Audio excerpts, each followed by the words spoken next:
زۆر سوپاس بۆ هەموو لایەک. هەڵەبجە خاوەنی مێژوو شارستانێکی تایبەتە، یعنی چەند بۆ مێژوو ئەگەڕێیتەوە هەستەکەی ئەم شارە شارێکە شوێنی حەزارەت بووە، شوێنی خەڵکی ڕۆشنبیر و شاعیر و نووسەر و بەتوانا و کەسایەتی بووە. یەکێ لەو تایبەتمەندیانەی کە شاری هەڵەبجە هەیەی ڕۆڵ و بوونی ژنە لە مێژووە. یعنی ئێستا ئێمە لە سەدەی 21 نەک تەنها لە کوردستانە لەسەر ئاستی وڵاتە پێشکەوتوەکانیش باسی ئەوە ئەکرێ ژن چۆن کارکتەرێکی کاریگەر بێ لە کۆمەلگا و بە تایبەتیش لە پێگەیەکی سیاسیە، پێگەیەکی ئیداری و حکومڕانیە. بەڵام سیرەکەی لە شارێکی وەکو هەڵەبجە کە لەو کاتا زۆر شارێکی بچووک بووە، بەڵام ژنێک کاریگەریەکی گەورەی هەبووە لەسەر ئاستی پاشایەتی، لەسەر ئاستی ئیمارەتی ئەو کاتە، لەسەر ئاستی ناوچەکانی ئەو کاتە. ئەمە تایبەتمەندێکی گرنگە بەڕاستی بۆ هەڵەبجە و شتێکە دەبێ پارێزگاری لێ بکرێەوە، ئەبێ ئەو مۆدیلە تەبەنی بکرێەوە، ئەبێ وای لێ بکرێ بەردەوامی بدات بەوەی کە بۆ لە مێژووی ژناوە بۆ مێژووی کورد ژن توانیوێتی ئاوا کاریگەر بێ.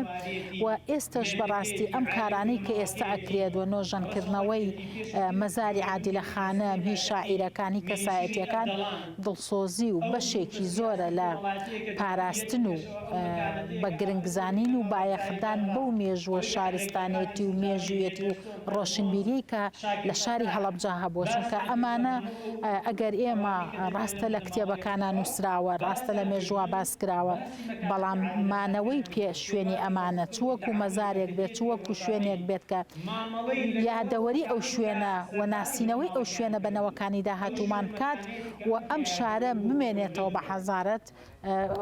کارێکی زۆر زۆر گەورە و ناوازەیە ئەوەی وەکو ئەمڕۆ ئێمە بۆی کۆبووینێتەوە کە مەراسیمی پەردەلادانە لەسەر مەسار و نۆژەنکردنەوەی عادلە خانم. ئێستا وڵاتەکەمان تا ڕادەیەک خەریکە بێت ناوچەی گەشتیاری.